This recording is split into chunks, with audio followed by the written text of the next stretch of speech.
Assalamualaikum warahmatullahi wabarakatuh.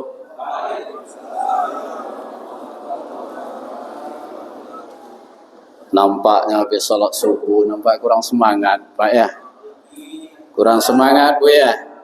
Ya, sebelum Mubarak ini saya awali dengan pantun dan mengatakan, burung balam, burung merpati, hinggap di rumah Pak Haji, sambutlah salam sepenuh hati, semoga kita mendapat ridho ilahi. Ada juga menyampaikan, daun salam depan rumah Pak Lurah, yang jawab salam semoga cepat berangkat umroh. Amin. Alhamdulillah. Bismillahirrahmanirrahim. Assalamualaikum warahmatullahi wabarakatuh.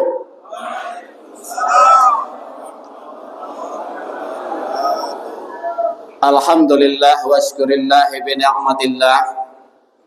Subhanaka la ilma lana illa ma 'allamtana innaka antal alimul hakim. Rabbi shrah li sadri wa yassir li amri wahlul 'uqdatam min lisani yafqahu qawli, amma ba'd.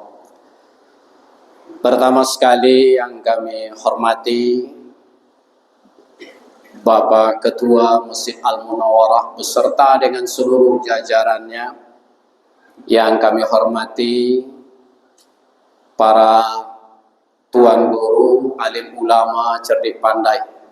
Wabil khusus di sini banyak orang tua saya, Pak Haji Raden, Pak Sai, Pak Haji Judah tadi ada mana dia, dan lain-lain, tidak bisa saya sebutkan satu persatunya.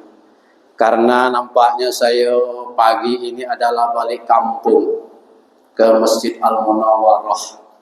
Alhamdulillah 16 tahun lamanya saya dah ke sini, Pak. Tak terasa dah. Rasanya kemarin rasanya. Ini alhamdulillah karena kita bersyukur kepada Allah diberikannya kita sehat badan, diberikannya kita panjang umur, dan diberikannya kita kekuatan, dan tak lupa diberikannya hidayah. Kalaulah tidak karena hidayah, tidak akan mungkin kita bisa bersatu kumpul seperti ini. Walaupun sehat, walaupun panjang umur, walaupun kuat, tapi kalau tidak hidayah yang Allah berikan kepada hati kita, subuh ini siapa yang nyangkau kita bisa sholat? Tidak ada yang nyangkau. Apalagi dengar as-salatu khairum minan naum, tu lebih nikmat tu. Narik selimut. Kira bagi orang yang tak dapat hidayah. Kalau orang yang dapat hidayah, sadaqta wa bararta wa ana zalika minas syahidin, dia jawab, saya adalah termasuk orang-orang yang menyaksikan bahwa pagi ini pagi yang penuh berkah, membawa rezeki, membawa keselamatan, kesehatan, kekuatan, dan pagi ini adalah pagi yang akan mengantarkan kita sama dengan salat sepanjang waktu kalau kita salat subuh. Karena Bapak Ibu jemaah, mau lihat kita orang yang beriman dengan orang Islam mudah. Mau lihat kita orang Islam mana dia? Lihat ketika Id, ketika salat hari raya, masjid besar kurang, masjid bertingkat penuh. Tuh ketika Id, itu orang Islam. Tapi kalau kita melihat orang yang beriman, lihatlah ketika salat Isya, lihat ketika salat subuh. Mana masjid yang besar tadi? Mana masjid yang bertingkat tadi? Hanya tinggal beberapa syaf. Kita alhamdulillah Bapak Ibu jamaah termasuk orang yang beriman. Islam banyak, tapi belum tentu beriman. Orang yang beriman pati Islam. Bapak Ibu jamaah yang dimuliakan Allah, lantunan salawat kepada Nabi senantiasa kita kumandangkan dengan bacaan Allahumma salli ala sayyidina Muhammad. Mudah-mudahan kita ini akan menjadi umatnya, akan menjadi hamba-hambanya yang akan mengantarkan, terutama Bapak Ibu, kita menginginkan pagi cerah dan juga akhir hidup kita cerah. Artinya pagi membawa keberkahan kita, di akhir hidup kita membawa husnul khatimah. Nak pergi kita pergilah dalam keadaan mulia, nak pergilah kita dalam keadaan meninggalkan, meringankan orang-orang banyak, tapi kita pergi dengan Allah meridhoi dengan segala kemudahan. Bapak Ibu jemaah yang dimuliakan oleh Allah Subhanahu wa taala, mungkin saya tidak panjang ya, 15 menit, tinggal 10 menit Bu. 10 menit lagi. Tidak perlu perkenalan Pak ya. Udah kenal ya? Udah. Dulu saya di sini bermukim, berdomisili. Dan saya yakin saya Ibu anggap saudara. Benar Bu? Bapak anggap saya adalah saudara? Iya. Alhamdulillah. Kalau kita saudara, berarti kita sama satu rasa, walaupun rasa lidah yang berbeda, tapi rasa akidah dengan keyakinan sama. Benar. Jadi saudara itu banyak Bapak Ibu. Tapi ada 7 saudara dalam kehidupan, 7. Hanya 1 saudara yang bisa menyelamatkan kita. Yang hari ini mana saudara yang bisa menyelamatkan kita? Terutama kita berangkat dari ayat Allah dalam surat Al-Hujarah. Ayat 13, Bismillahirrahmanirrahim. Ya ayyuhallazina amanu inna khalaqnakum min zakarin wa unsa wa ja'alnakum syu'uban wa qabailan lita'arafu. Inna akramakum indallahi atqakum. Innallaha alimun khabir. Allah menciptakan kita berpasang-pasangan, laki-laki perempuan dari suku yang tidak sama, dari bahasa yang berbeda. Ada yang berasal dari Padang umpamanya, Pekanbaru, Riau, Palembang, dari Jawa, kumpul kita di sini. Padahal tidak ada kita kepingin. Waktu lahir kita berbeda. Kenapa toh hari ini kita tidak ditempatkan di saat kita lahir? Ada tak kita nyangkau saya lahir sampai mati saya di sinilah? Ada tak? Saya beda nyangkau Bapak Ibu.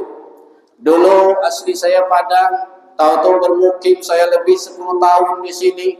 Tahu-tahu saya hijrah lagi walaupun tidak jauh di Mayang. Ya. Lebih kurang 16 tahun pula.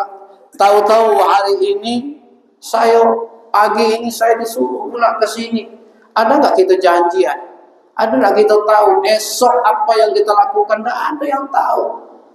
Kalau tidak ada yang tahu, yang perlu kita ambil jadikan saudara kita yang membawa saudara kehidupan kita adalah saudara yang bermanfaat. Mana saudara yang bermanfaat? Di antaranya Bapak Ibu, ada yang disebut dengan saudara ta'arufan. Saudara yang ketemu secara kebetulan. Teman. Teman itu kita mau berangkat, ketemu di bandara, ngobrol. Nah, teman. Tapi sampai di tempat tujuan, bisa hilang sampai di situ. Masih enak mendingan kita dulu sepanjang perjalanan, kita cerita, pengalaman, berbagi, sampai ke tujuan, minta alamat, jadi hubungan silaturahmi. Kalau sekarang beda, sepanjang perjalanan sibuk di HP masing-masing, sampai ke tujuan 3 jam, 4 jam, tidak kenal saudaranya yang di sebelah, siapa namanya. Inilah kehebatan sekarang. Saya pernah ngalami, awak ngajak ngobrol dia min HP, dia ada tuh, gimana nak ngobrol? Ini ta'arufan, kawan, teman, ya, yang tidak banyak bermanfaat. Dan ada yang kedua, taman yang disebut dengan tarihian, sama kelahiran, sama sekampung, sama setempat tinggal. Dulu kita tinggal, ketika alhamdulillah sampai di kota ini, kita merasakan suatu kenangan memori, sehingga dibuatlah namanya arisan, perkumpulan. Ada perkumpulan ikatan keluarga Padang, ada ikatan keluarga apa yang lain-lain lah. Itu pertanda mereka merasakan ada suatu peninggalan dari kelahirannya, dia berasal dari satu, tapi hanya sebatas itulah. Dan ada yang ketiga, temannya yang disebut dengan ahimiyah. Teman sama-sama satu bisnis. Sama satu bisnis ini pikirannya, otaknya bisnis itulah. Duduk, itulah. Enak kalau duduk, ya Allah, ini bisnis hari ini meningkat, ini hari ini bisnis gini.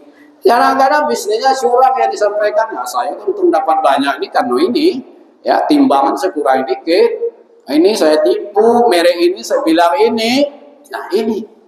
Kadang-kadang di sini ya ahimiyah ini, banyak orang berambisi bisnis itu jalan cepat, kaya, hebat.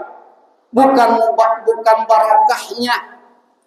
Jadi hati-hati menjadi teman yang sebagai bisnis. Ada teman yang disebutnya farihan, sama-sama hobi. Ada yang sama hobi mancing. Pergi ke sana mancing, balik lagi sore, tak tahu orang azan. Tahu-tahu dah dapat dulu ikannya. Daripada kena marah bini di rumah, beli ikan di pasar. Wih banyak mah, tangkapan hari ini usah-usah. Mini cerdik mana bekas pancingnya wak dah kata. Ketahuan diprotes. Oh yo tadi yang nyangkutnya di sidinya, dapat ikannya. Ini nipu kan? Ini sama-sama hobi. Dan juga hobi yang lain begitu juga. Ada juga yang teman amalan. Teman amalan itu sama-sama satu pekerjaan.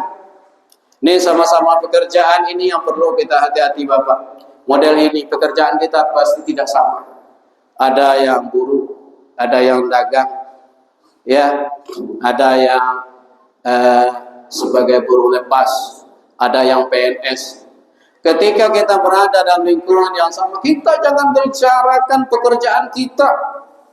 Mentang-mentang ini banyak yang kita sebagai buruh lepas, pedagang, cerita dengan kadis, cerita dengan tak nyambung. Akhirnya yang kawan ini merasa dilecehkan, merasa dianggap tidak ada apa-apa. Jadi bicaralah sesuai. Kalau kita rame cukup bicara yang masalah umum. Minimal setiap perkumpulan sunnah kita bicara masalah agama, masalah akidah, masalah mendekatkan diri kepada Allah. Tidak ada satupun yang tersinggung kecuali mereka tidak punya iman. Kecuali mereka tidak mau mendengarkan kebenaran, baru mereka tersinggung. Seperti hari ini profesi kita yang berbeda, pekerjaan kita yang tidak sama. Ketika saya bicara menyampaikan muhasabah agama, rasanya Bapak tersinggung tak Pak? Ibu tersinggung tak? Karena ingat kata Rasulullah, man ahabba liqa Allah ahabba liqa'ahu. Siapa-siapa yang menginginkan perjumpaan dengan Allah dengan baik, maka Allah sungguh menginginkan perjumpaan dengannya. Artinya ketika kita menggali agama dengan baik, ketika mendalami ilmu agama, ketika kita mengamalkan agama, insya Allah kita akan dijadikan hambanya, umatnya yang disenangi. Dan yang terakhir, saudara yang paling dicintai oleh Allah, saudara hubbul iman, saling mencintai karena iman. Seperti hari ini Bapak Ibu, kami dari Fahmi Tamami Provinsi Jambi hadir di tengah-tengah kita sebagai penerus dakwah risalah Rasulullah. Baik masjid, baik musala, baik ba'da maghrib maupun ba'da subuh, kami siapapun yang mengundang kami, insya Allah kami akan datang sebagai hubbul iman. Kami cinta kepada Bapak Ibu karena iman. Karena inna akramakum indallahi ataqakum. Yang paling mulia di antara kita di sisi Allah hanyalah orang-orang yang bertakwa. Mungkin karena kita ada beberapa materi penceramah, itu yang dapat saya sampaikan. Mudah-mudahan saudara di antara kita menjadi saudara hubbul iman, saling sehat menasehati, saling tolong menolong, wa tawasau bil haq wa tawasau bis sabr. Mudah-mudahan bermanfaat dan mudah-mudahan Bapak Ibu semua tidak lupa dengan saya. Ya, kalau ada yang lain mungkin waktu kesempatan insyaallah kita sambung. Billahi taufiq wal hidayah. Wassalamualaikum warahmatullahi wabarakatuh.